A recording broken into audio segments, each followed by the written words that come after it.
Third gender एक accepted gender है, एक एक्सेप्टेड कैटेगरी है। तो अब जितनी भी सुविधा हम लोग को मुहैया करानी है, जिसको एक हम वेलफेयर स्टेट का नाम दे सकते हैं, उसमें इन तीनों को ही समान अधिकार हम लोगों को देना पड़ेगा। वो एक छोटी सी चीज किसी के लिए कितनी बड़ी चीज हो सकती है, फील होता है जब वो लोग आपके समक्ष आके ये चीज आप लोग को बताते हैं, तो डेफिनेटली बहुत अच्छा फील होता है। आप अपने आप में एक जीवन शक्ति है। अगर इसी चीज को आप अपने में ठान लें और मान लें, तो ऐसा कुछ भी नहीं है जो एक औरत होते हुए आप नहीं कर सकती। बस इसी को दिमाग में रखिए और चलते जाइए, सफलता आपको जरूर मिलने वाली है।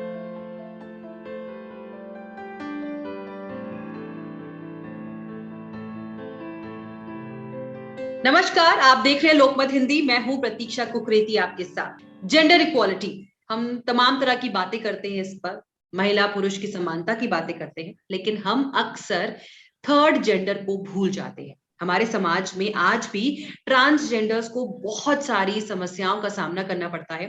खासतौर में बात करूं तो टॉयलेट की समस्या आपको लगती बहुत छोटी है, लेकिन कहीं ना कहीं उनके लिए समस्या बहुत बड़ी बन जाती है। कई बार ये भी हुआ है कि उनको ह्यूमिलेट भी होना पड़ा है कि वो महिला टॉयलेट सेक्शन में जाए कि वो पुरुष टॉयलेट सेक्शन में जाए। लेकिन मध्य प्रदेश के शाहजहांपुर डिस्ट्रिक्ट में एक ऐसी अनोखी पहल की गई है जिसकी हर तरफ सराहना की जा रही है। यहाँ पर स्वच्छ भारत मिशन के तहत 87 टॉयलेट्स ऐसे बनाए गए हैं जिनमें महिला पुरुष के अलावा एक अलग से व्यवस्था दी गई है ट्रांसजेंडर टॉयलेट। ये जो एक पहल की गई है, जो एक आइडिया है, वो आइडिया था साल 2016 की युवा आईएएस ऑफिसर मिशा सिंह का, जो इस वक्त मध्य प्रदेश के शाहजहांपुर जिला पंचायत की सीईओ है। सबसे पहले तो मैडम, मैं आपका स्वागत करूंगी लोकमत हिंदी में और बहुत सारी बधाइयां दूंगी आपको आपके इस कदम के लिए। हम आपको साधुवाद देती हैं।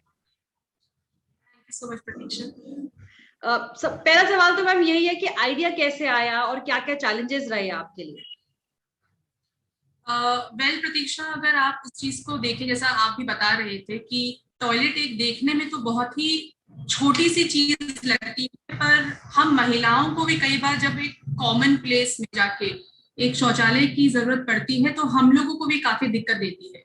जब इसी बारे में हम लोग सोच रहे थे, तो हम लोगों को ये रियलाइज हुआ कि सिर्फ महिलाओं को क्यों ये दिक्कत, इनफैक्ट हम लोग जब ट्रांसजेंडर्स की बात करते हैं, उनको हम लोग से भी एक कदम आगे जाके इस चीज की दिक्कत होती है।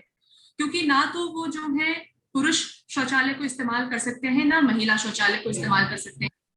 हम लोगों ने इसी संदर्भ में जब हम लोग काम कर रहे थे, हम लोग के साथ जब किन्नर अखाड़े के लोग जुड़े थे, उनमें से एक हमारे साथ जो जुड़े थे वो रानी थी। उन्होंने ही बताया, जब वो 3 साल पहले शाहजहांपुर में कलेक्ट्रेट में उस समय के तत्कालीन कलेक्टर साहब से मिलने आई थी, और उनकी मीटिंग के बाद जब उन्हें शौचालय इस्तेमाल करने की जरूरत पड़ी, तो उन्हें कितना ह्यूमिलिएट होना पड़ा था।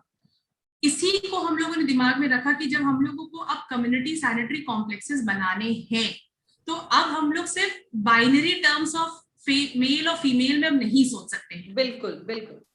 कोर्ट ने भी कहा है कि थर्ड जेंडर एक एक्सेप्टेड जेंडर है, एक एक्सेप्टेड कैटेगरी है। तो अब जितनी भी सुविधा हम लोग को मुहैया करानी है, जिसको एक हम वेलफेयर स्टेट का नाम दे सकते हैं, उसमें इन तीनों को ही समान अधिकार हम लोगों को देना पड़ेगा। चैलेंजेस रहे मैम कुछ?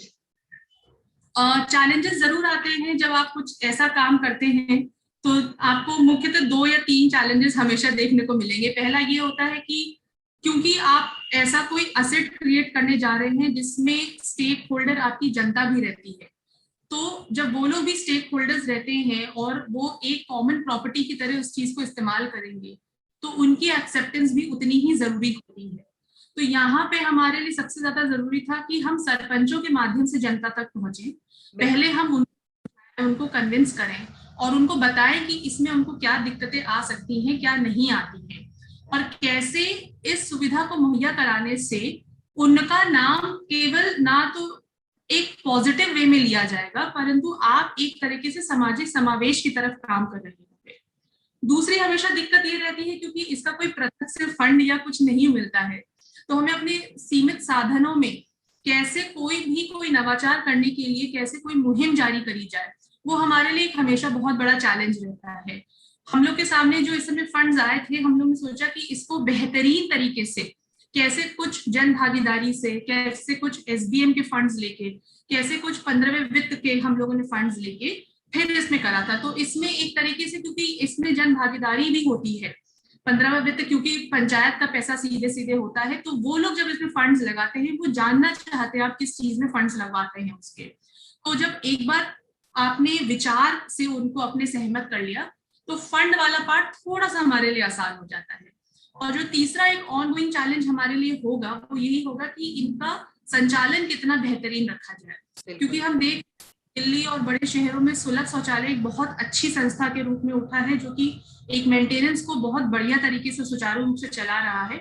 हमारा तरीका यही रहेगा कि यहाँ के जो स्व सहायता समूह है या पंचायत की जो समितियां हैं उनको भी ट्रेनिंग देके पे एंड यूज के मॉडल पे इनको सुचारू रूप से इसका भी संचालन करा जाए। बिल्कुल मैम, जो टॉयलेट्स अभी वो मतलब ऑपरेशनल है, काम मतलब शुरू मतलब हो चुका है, यूज कर रहे हैं लोग?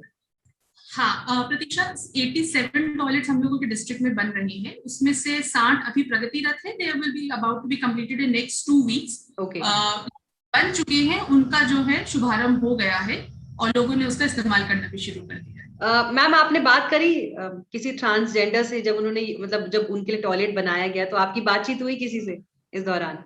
हमारी इन लोगों से बातचीत हुई थी। हमारे यहाँ पे जो किन्नर अखाड़ा है उनके बद्री गुरु को यहाँ महामंडलेश्वर की उपाधि भी मिली है। बात करने से ज्यादा हमारे लिए ये अच्छा लगा हम लोगों के कि जिस तरीके से उनने हम लोगों को दुआएं दी। आप बहुत अच्छा लगता है कभी कभार जब आप ऐसा आप सोच रहे होते कि बहुत छोटा सा काम है, लेकिन वो एक छोटी सी चीज किसी के लिए कितनी बड़ी चीज हो सकती है, ये फील होता है जब वो लोग आपके समक्ष आके ये चीज आप लोग को बताते हैं, तो डेफिनेटली बहुत अच्छा फील होता है आपको। मुझे लगता है उससे ज्यादा जरूरी है कि वो बहुत सम्मानित उन्होंने फील किया होगा कि हमारी भी इज्जत है समाज में, हम भी साथ में, मतलब कुछ उन्होंने ऐसा फील किया होगा। बिल्कुल। जब अभी तक हम देखें प्रतीक्षा इस चीज में, तो कुछ जगहों पे कुछ अर्बन क्षेत्रों में एक ट्रांसजेंडर के पृथक टॉयलेट जरूर बनाए गए थे, पर हम लोगों का डिजाइन इसलिए अलग है कि हम लोगों ने उसको मेल फीमेल अलग करके एक ट्रांसजेंडर अलग नहीं करा। हमने बोला कि समाज का ही हिस्सा है तो क्यों ना मेल फीमेल ट्रांसजेंडर एक ही यूनिट में बनाया जाए। तो उससे जो इम्पैक्ट जाता है वो मेरे ख्याल से वो एक इम्पैक्ट ऐसा जाता है कि हम इनको अलग नहीं मानते, नहीं मान रहे, और हमारे लोग होने की वजह से उनको भी समानता का अधिकार रहता है हर चीज। बिल्कुल। मैं कहीं और भी पढ़ रही थी कि सिर्फ ट्रांसजेंडर को ही अलग से आपने जो सुविधा नहीं है, और भी इन टॉयलेट्स में अलग तरह की सुविधा भी है, महिलाओं को स्तनपान करने की भी सुविधा दी गई है, कुछ उसके बारे में बताइए मैम। हमेशा ये देखा जाता है कि अर्बन इंडिया बहुत सारे मॉडल्स को और बहुत सारे एक लीड में रहता है। हम लोगों का इस बार का आइडिया था कि हम लोग दिखाएं कि रूरल इंडिया भी एक शाइनिंग एग्जाम्पल बन सकता है। तो अगर, क्योंकि हम लोगों ने जो अपने टॉयलेट्स का स्थान का चुनाव करा था वो जनरली ऐसी जगह थी जहाँ पे बाजार, मेले या आपके बस स्टैंड या आपके रेलवे स्टैंड ऐसी जगह है। तो अगर कोई महिला छोटे अपने बच्चे को साथ में लेके चल रही है तो उसको भी कुछ दिक्कतों का सामना उठाना पड़ सकता है, या हो सकता है एक नवजात शिशु साथ में हो जिसको स्तनपान की आवश्यकता हो सके। तो एक उसके लिए जो एक ऑकवर्ड एक सिचुएशन बन जाती है कई बार, तो उसका समाधान करने का भी हम लोगों ने सोचा था कि क्यों ना उसके लिए भी एक रेस्ट रूम बना दे। तो जब हम एयरपोर्ट पे जाते हैं तो ये सुविधा हम लोगों को आजकल देखने में मिल रही है, तो क्यों ना इसको हम लोग गांव स्तर पे भी लेके जाएं। क्योंकि आपने ये चीज देखी होगी कि जो हम लोगों ने यहाँ पे सब अपने बनाए हैं टॉयलेट्स, इनका प्रयोग सिर्फ यहाँ के लोगों के लिए नहीं है। अगर इस डिस्ट्रिक्ट से भी अगर कोई निकल रहा है या उतर रहा है या रुक रहा है या प्रतीक्षालय पे खड़ा हुआ है, तो भाई बाहर के डिस्ट्रिक्ट का भी आदमी या औरत उसको जरूरत पड़ सकती है। तो हम लोगों ने महिलाओं के स्तनपान और क्रेच की भी छोटी सी सुविधा उसमें करी है ताकि उसको भी उनका ध्यान में रखा जाए। और हमारे साथ वाटर एड इंडिया की संस्था भी काम कर रही है, हम लोगों ने उनका भी सहारा लिया था। तो उन लोगों ने भी हमारे साथ क्वालिटी और टेक्निकल ऑडिट्स करे हैं, जिसके बाद इसको डिसेबल फ्रेंडली भी काफी हद तक हम लोगों ने ठीक करके उसको बनाया है, ताकि व्हील चेयर से लेके अगर कोई आदमी ब्लाइंड है तो उसको भी सुविधा कैसे मुहैया हो सकती है। तो इस पे भी हम लोग सतत प्रयास करते हैं। बिल्कुल।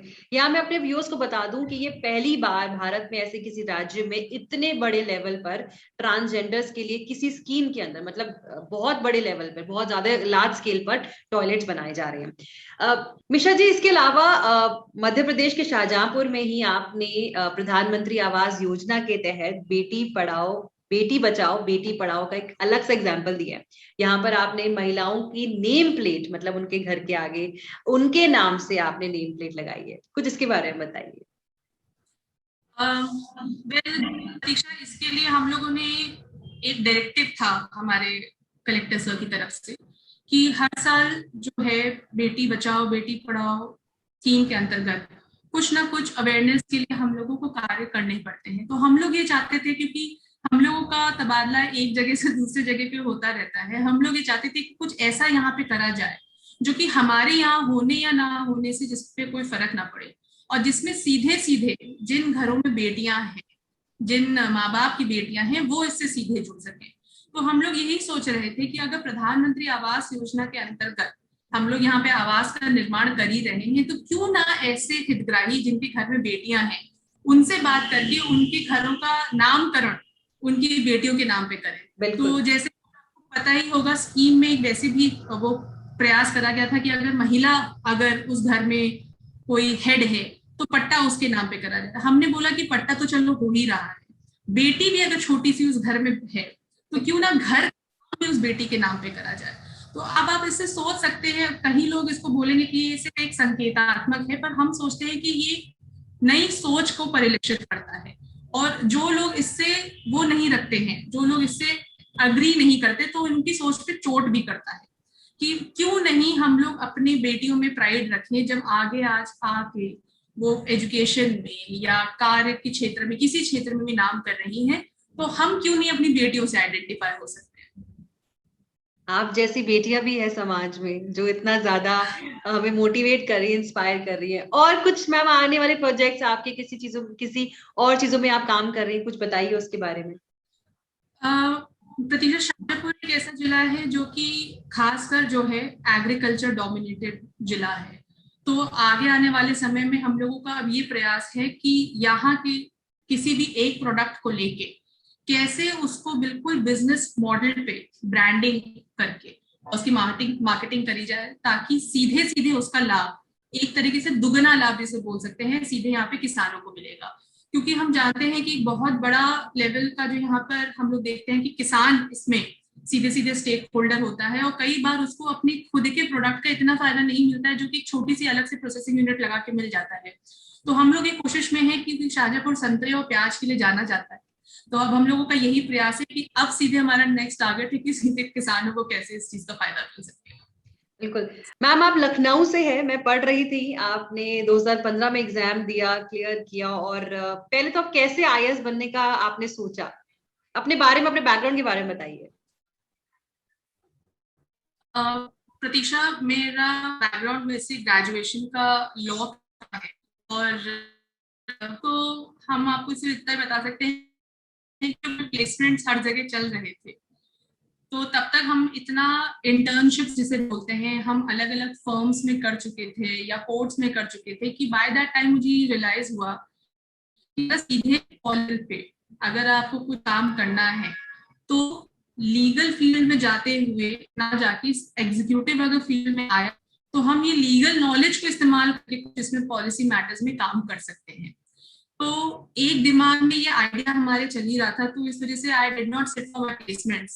पेरेंट्स को काफी ज्यादा शॉक लगा था कि मैं प्लेसमेंट्स में क्यों नहीं बैठ रही हूँ, बट आई बिलीव कि अगर आप कोई दिमाग में एक चीज लेकर आ जाते हैं, if you are confident about it, तो उसको आप कर ले जाते हैं। उसके बाद मैं दिल्ली शिफ्ट हो गई ग्रेजुएशन के बाद, and I started working over there.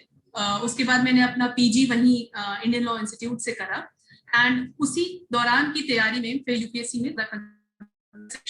तो वैसे आप लखनऊ से हैं? जी, मेरी लिखाई और सब कुछ ही से हुई हुई है, और मेरे वहीं फादर मदर भी लखनऊ में ही रहते हैं। सिलेक्शन के बाद मेरा कार्डर मुझे आंध्रा अलॉट हुआ था, एंड कुछ समय वहां काम करने के बाद post my marriage I shifted to Madhya Pradesh. Madhya Pradesh में। तो मैडम अभी वुमेन एम्पावरमेंट की बहुत बातें होती हैं, बहुत चीजें हैं। वुमेन्स डे पे भी आप लगातार आप कई ऐसे इनिशिएटिव्स करती रहती हैं, तो कोई खास संदेश आप इस इंटरव्यू के जरिए महिलाओं को देना चाहेंगी? मेरा सिर्फ एक ये संदेश है सभी को कि आप अपने आप में एक जीवन शक्ति हैं। अगर इसी चीज को आप अपने में ठान लें और मान लें तो ऐसा कुछ भी नहीं है जो एक औरत होते हुए आप नहीं कर सकती। बस इसी को दिमाग में रखिए और चलते जाइए, सफलता आपको जरूर मिलने वाली। बिल्कुल, बहुत बहुत शुक्रिया हमसे जुड़ने के लिए। बहुत अच्छा लगा आपसे बात करके, और ऐसे ही आप हमें मोटिवेट और इंस्पायर करते रहिए। शुक्रिया हमसे बातचीत करने के लिए। थैंक यू प्रतीक्षा। तो ये थी हमारे साथ आईएएस मिशा सिंह, जिन्होंने ट्रांसजेंडर के लिए एक ऐसा कदम उठाया जिसकी हर कोई सराहना कर रहा है।